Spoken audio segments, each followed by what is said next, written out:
इतनी शिद्दत से तुझे पाने की कोशिश की कि तेरे हर जर्रे जर्रे ने इनसे मिलाने की साजिश की। कहते हैं किसी चीज को दिल से चाहो, विश्वास से चाहो, मन से चाहो तो पूरी कायनात उसे आपसे मिलाने में जुट जाती है। आप सबका शुक्रिया, आज आपने मुझे मेरी चाहत से मिला दिया। नमस्कार मित्रों, मैं प्रोफेसर डॉक्टर दिनेश गुप्ता इस अनटोल्ड सक्सेस स्टोरी में अपनी कहानी बताने जा रहा हूं। कहानी तो साधारण है लेकिन असाधारण की ओर लेकर जाने वाली है। यह कहानी अंधेरे की है जो आपको उजाले की ओर लेकर जाएगी। यह कहानी है विश्वास की।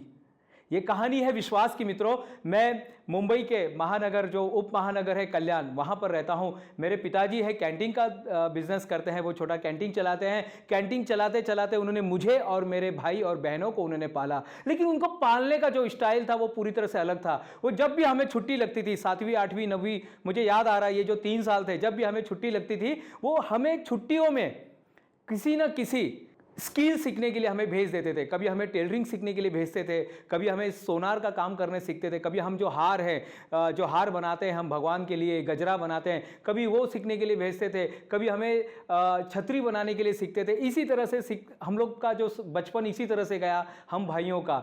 और इसमें एक चीज़ मुझे समझ में आई कि हुनर है तो कदर है। पिताजी हमेशा बोलते थे कि जितना सीखना है, समय ना बहुत कीमती होता है। इस कीमती समय को जितना उपयोग क्योंकि बाद में पैसा बहुत आने वाला है, वो हमेशा कहते थे बाद में पैसा बहुत आने वाला है, लेकिन जितना सीखना है सीख लो। और मैं सीखता गया। फिर 10वीं आ गया और 10वीं भी हम किसी तरह से नॉर्मल एक 58% से लेकर मैं पास हो गया। पिताजी ने बोले कि तुम फिर से जाके ITI में जाओ, ITI में जाके तुम अपनी एक कोर्स होता है ITI में, टर्नर फिटर मशीनिस्ट। तो मैं टर्नर का मैं काम करने लगा। मन नहीं मान रहा था साहब, मुझे ऐसा लग रहा था कि कहीं ना कहीं पढ़ाई करना चाहिए, पढ़ाई मुझे छोड़ना नहीं था। पता नहीं एक लगन लग गई थी 10वीं के बाद पढ़ाई करने की। तो मैं नाइट कॉलेज में जाके 11वीं और 12वीं करने लगा और दिन में जाकर मैं ITI की पढ़ाई करने लगा। ITI में मन मार के कर रहा था, आपको ईमानदारी से बता रहा हूं।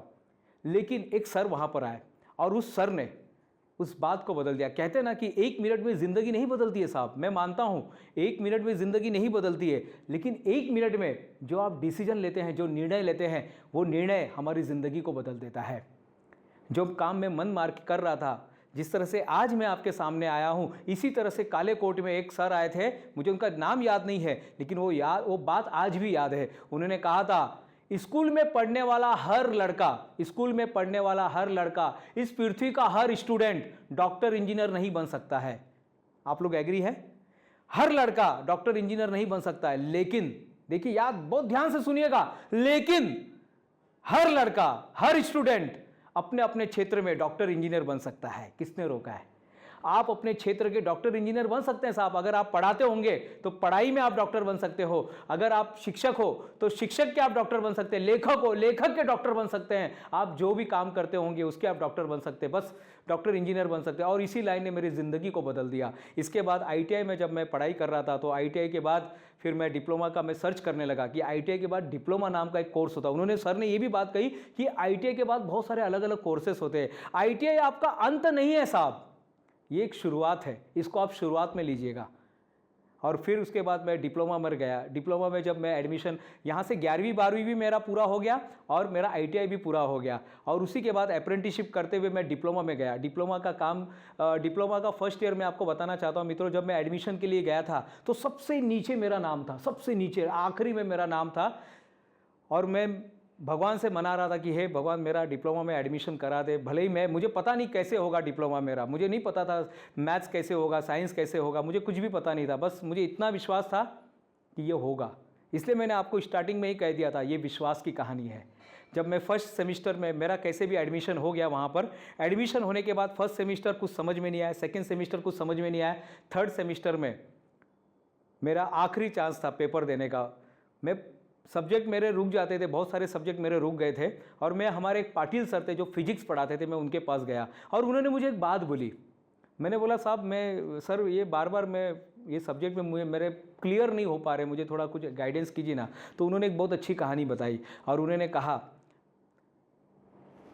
स्वामी विवेकानंद की कहानी उन्होंने बताई। स्वामी विवेकानंद एक बार कहीं से जा रहे थे और जाते जाते उनके पीछे बंदर पड़ गए, वो डर गए, भागने लगे, फिर बंदर भी भागने लगे, वो और भागने लगे, बंदर और तेज भागने लगे। वहां पर एक सन्यासी बैठे हुए थे और उन्होंने कहा, भागो मत, एक बार सिर्फ उसको देखिए, उस बंदर को एक बार घूर के देखो, फिर देखिए क्या होता है। और स्वामी विवेकानंद ने वही किया, उस बंदर को उन्होंने घूर कर देखा, और जैसे ही उस बंदर को घूर कर देखा, बंदर पीछे हो गए, और घूर के देखा और बंदर पीछे हो गए। इसी तरह से हमारी समस्याएं होती है। और मेरे जो सब्जेक्ट थे, जो फर्स्ट सेमिस्टर के सब्जेक्ट, सेकंड सेमिस्टर के सब्जेक्ट और थर्ड सेमिस्टर का जो सब्जेक्ट है, मैं सभी सब्जेक्ट एक साथ लेकर बैठा और सबके सब मैंने क्लियर कर दिया। मुझे पता नहीं कैसे हुआ, लेकिन ये हुआ। ये विश्वास की ताकत है साहब। और फिर मुझे पता चल गया कि इंजीनियरिंग में पढ़ाई कैसे करना चाहिए। हमने खुद का एक सिस्टम डेवलप किया। हर चीज़ का एक सिस्टम होता है, हर एग्ज़ाम का एक सिस्टम होता है। अगर आपका माइंडसेट और एग्ज़ाम लेने वाले का माइंडसेट अगर मैच हो गया तो आप पास हो गए। और वही मुझे चीज़ समझ में आ गई, मुझे पता चला कि क्या सिस्टम होता है। और वो सिस्टम करते करते जो लड़का फर्स्ट सेमिस्टर में क्लियर नहीं हुआ था, जो लड़का सेकेंड सेमिस्टर में क्लियर नहीं था, वो फाइनल ईयर में 2 गोल्ड मेडल लेके बाहर निकलता है। ये कहानी है विश्वास की, ये कहानी है विश्वास की। कहानी यहाँ पर भी नहीं रुकती है साहब, इसके बाद फिर और बढ़ती है। बोले नहीं, अब डिग्री करेंगे, अब डिग्री करेंगे। फिर हमने जो सबसे एक टफ एग्ज़ाम माना जाता है हमारे इंडिया का, वो है सेक्शन ए और सेक्शन बी, चार्टेड इंजीनियर का एग्ज़ाम। मैंने चार्टेड इंजीनियर का एग्ज़ाम 2.5 साल में क्लियर कर दिया, डिग्री इंजीनियर मिल गया। फिर बोले चलो IIT बॉम्बे चलते हैं। अब कहानी शुरू हुई थी ITI से, कहानी शुरू हुई ITI, डिप्लोमा, डिग्री इंजीनियर, और पहुंच गया IIT मुंबई। IIT मुंबई में मैंने देखा जब कि किस तरह से एडमिशन लिया जाता है। सभी एडमिशन जो है आपको एग्ज़ाम देने की ज़रूरत नहीं पड़ती, कुछ उनके इश्तिहार आते हैं। और मैंने वो इश्तिहार देखा था कि एडमिशन डायरेक्ट ओपन एडमिशन था for post graduation diploma in embedded system, जो ग्रेजुएट हो जाते हैं इंजीनियरिंग उनके लिए था। और मैंने वहाँ पे आवेदन किया और मेरा वो एप्लीकेशन एक्सेप्ट हो गया, और वहाँ पर मैं 1 साल में मेरा जो पोस्ट ग्रेजुएशन कंप्लीट हो गया। तो मित्रों, आप कहाँ पर हो अभी वो महत्वपूर्ण नहीं है, आप कहाँ पर जा रहे हो वो महत्वपूर्ण है। किसने आपको रोका है, किसने रोका? हम लोग कई बार ना बहुत छोटा सोचते हैं, कई बार छोटा सोचते हैं, लेकिन ईश्वर ने आपके लिए बहुत बड़ा बनाया हुआ है, बहुत बड़ा बनाया हुआ है। डॉक्टर बाबा साहब अम्बेडकर हमेशा कहते थे, इंसान ने अगर ज़िंदगी भर पढ़ाई करने का भी अगर सोच लिया ना, तो भी वो घुटने तक ही पहुंचता है, वो कभी पूरा नहीं होता है, कभी पूरा नहीं होता है साहब। और इसी लाइन ने मुझे हमेशा प्रेरणा दिया। जब भी मैं हारा, थका, जब भी मुश्किल में पड़ा, जब मैं इंजीनियर डिप्लोमा की पढ़ाई कर रहा था, तो बहुत सारे मेरे साथ कुछ थे जो कभी कभी मजाक उड़ाया करते थे, हमें हंसी उड़ाया करते थे। मेरे घर से कॉलेज 2 घंटे की दूरी पर था, 2 घंटे जाने में लगते थे और 2 घंटे आने में लगते थे। लेकिन इस 2 घंटे का उपयोग मैंने पढ़ाई करने में लगाया। मैं घर पे कभी पढ़ाई नहीं करता था, मेरी सारी की सारी पढ़ाई भारतीय रेल में हुई है। मैं सारी की सारी पढ़ाई मेरी ट्रेन में हुई, लोकल ट्रेन में हुई। मैं अगर खड़ा रहता था तो मैं ऐसे हैंडल पकड़ के मैं अपना पढ़ाई किया करता था। आप देख सकते हैं मेरे ड्राइंग मैंने ट्रेन में मैं बनाया करता था। जब भी मुझे बैठने का मौका मिलता था मैं वहाँ पर बनाया करता था। तो ज़िंदगी आपके साथ रोज़ आपके हिसाब से ज़िंदगी नहीं चलती है, ज़िंदगी के हिसाब से चलती है। आपको अपने हिसाब से बदलना है। इसलिए मैं हमेशा कहता हूँ कि दूध फटने पर वो लोग मातम मनाते हैं, दूध फटने पर वो लोग मातम मनाते हैं जिनको पनीर बनाना नहीं आता। लेकिन पनीर बनाना सीख लो साहब। और ये मैंने बहुत जल्दी मैंने सीख लिया। फिर उसके बाद फिर मेरी दूसरी यात्रा शुरू हुई। 2004 में मुझे एक स्कूल में बुलाया गया, जब गोल्ड मेडल मिला था और मेरी सारी यात्राएं हो गई थी, तो 2004 में मुझे एक स्कूल में बुलाया गया बोलने के लिए। मुझे बोलना इतना अच्छा आता नहीं था, लेकिन मैंने बोला मैं जो भी बोलूँगा दिल से बोलूँगा। मैडम ने मुझे बोला कि आपको जो लगता है आप आओ स्टेज पर, जो आपको लगता है बच्चों को बताइए आपने गोल्ड मेडल कैसे हासिल किया, एक साधारण बालक से असाधारण कैसे बने, बस वो यात्रा बताइए। और मैं बताने लगा। फिर मेरी दूसरी पारी शुरू हो गई, वो थी मोटिवेशन ट्रेनर की, स्पीकर की। मैं वक्ता के रूप में मैं जानने लगा, पहचानने लगा। एक ही साल में 40 स्कूल मैंने कवर किए। जो भी स्कूल में मुझे मौका मिलता था मैं जाता था। लोग डरते थे कहीं कुछ बेचने तो नहीं आया है, तो मैं उनको बोलता नहीं साहब मुझे बेचना नहीं है, मुझे आपका चाय तक नहीं पीना है, बस मुझे बच्चों के साथ बात करने दीजिए। और ऐसे करते करते मुझे ऐसा लगने लगा कि मेरा काम अब कुछ असाधारण हो रहा है, तो मैंने किताब लिखना शुरू किया। मेरी पहली किताब आई थी 2006 में, जिसका नाम था विजयी भव। विजयी भव के माध्यम से और भी प्रसिद्धि मिली, जिसमें जो किताब है हमने सबसे पहले हमारे जो आदरणीय हमारे राष्ट्रपति थे उस समय डॉक्टर APJ अब्दुल कलाम साहब को हमने किताब प्रेषित की। और 1 हफ्ते के अंदर, देखिए बड़े आदमी बड़े क्यों होते हैं, बड़े आदमी बड़े क्यों होते हैं, उस दिन मुझे समझ में आया। किताब का उन्होंने रिप्लाई भेजा, उन्होंने पत्र में लिखा कि आप एक इंजीनियर होते हुए इतना अच्छा काम कर रहे हैं, बच्चों को मोटिवेट कर रहे हैं, आप किताब लिख रहे हैं, इंस्पिरेशन का लोगों को आगाज़ कर रहे हैं, बहुत अच्छी बात है। और उन्होंने एक कार्ड मुझे दिया था, उसके साथ एक कार्ड भी आया था। और उस कार्ड में लिखा हुआ था, अगर आप 1 साल खुश रहना चाहते हो ना तो खेती करना, आप 10 साल खुश रहना चाहते हो तो एक पेड़ लगाना, लेकिन अगर आप 100 साल खुश रहना चाहते हो तो लोगों को मोटिवेट करते रहना। तो वहाँ से मेरे ज़िंदगी का मुझे दूसरा मिशन मिल गया। अब लोगों को मोटिवेशन करेंगे, पैसा मिले ना मिले साहब, पुरस्कार मिले ना मिले, आविष्कार रोज़ चलना चाहिए। और एक नई ज़िंदगी वहाँ से मेरी शुरू हो गई। कहते हैं ना, इंसान का जन्म 2 बार होता है, एक माँ की कोख से होता है और दूसरे बार उस समय उसका जन्म होता है जब उसको पता चलता है कि मेरा जन्म क्यों हुआ। और उस दिन मुझे पता चला। हर साल मेरी एक नई किताब आने लगी, हर साल मैं किधर ना किधर मैं काम कर ही रहा था। मेरा मैं जो इंजीनियरिंग का जो मेरा डिग्री था, इंजीनियरिंग का मैं डिग्री लेकर बैठा था, मैं रोबोटिक इंजीनियर था, तो मैं काम कर ही रहा था। लेकिन उस काम से सबसे ज़्यादा आनंद मुझे बोलने में आता था, मुझे लोगों को मोटिवेट करने में आता था। ऐसा एक दिन भी नहीं गया है 2006 से 2021 तक जिस दिन मैंने किसी को मोटिवेट नहीं किया हो।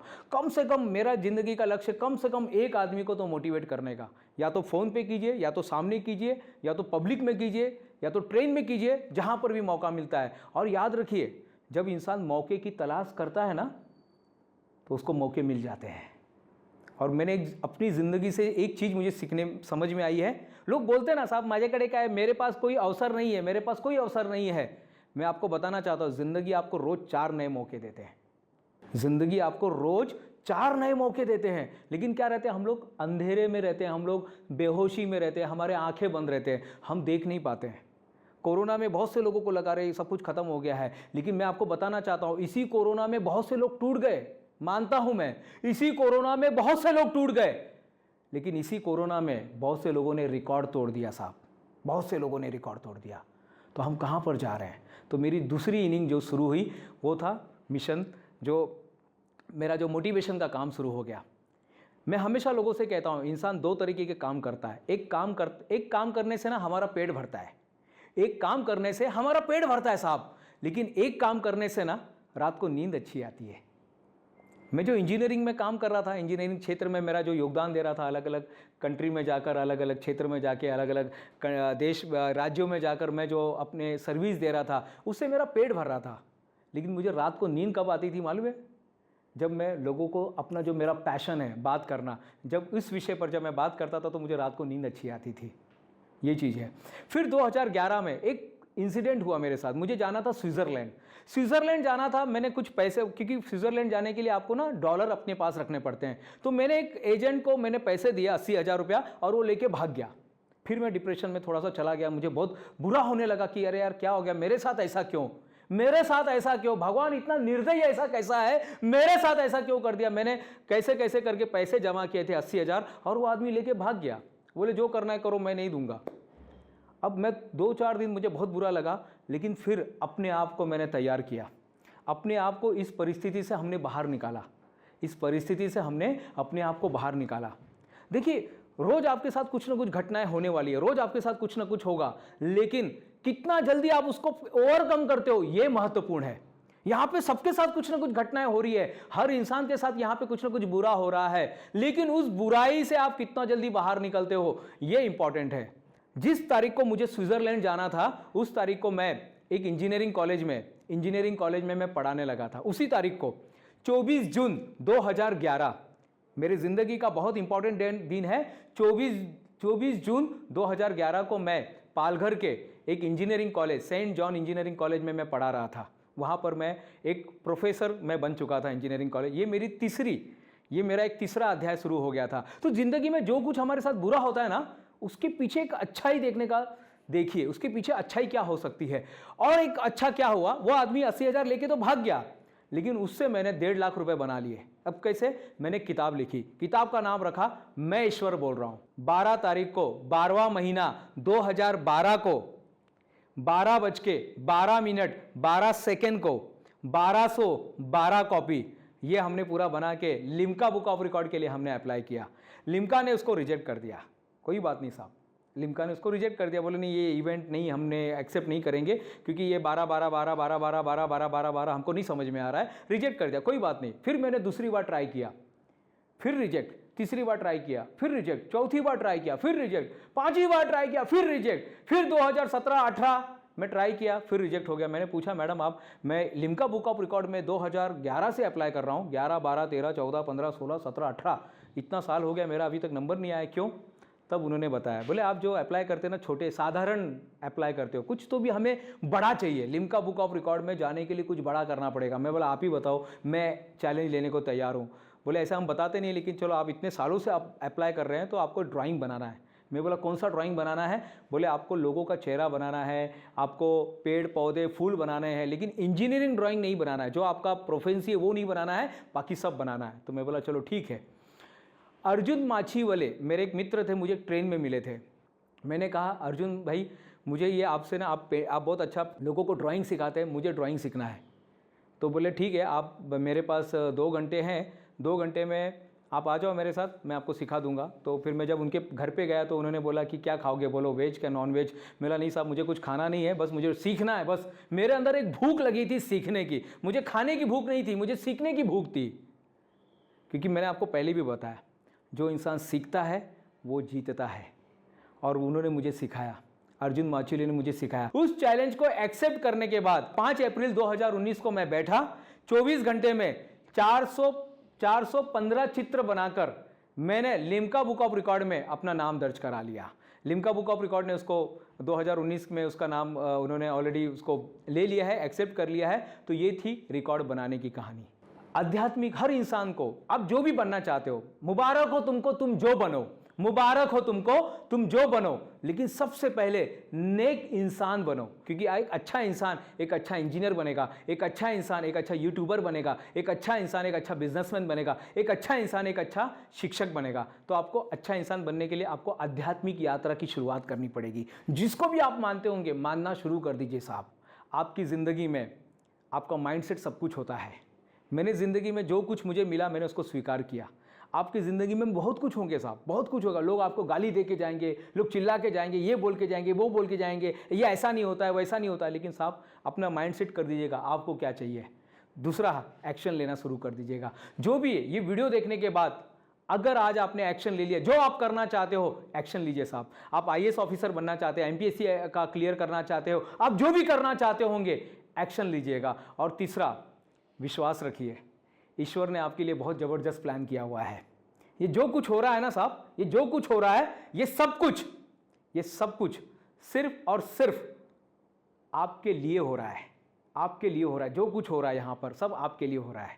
और जाते जाते मैं बस इतने ही कहना चाहता हूं, लाख कोशिश करने के बाद अगर दाल ना गले, लाख कोशिश करने के बाद दाल ना गले, तो 2 मिनट में मैगी बना लेना चाहिए। Thank you very much.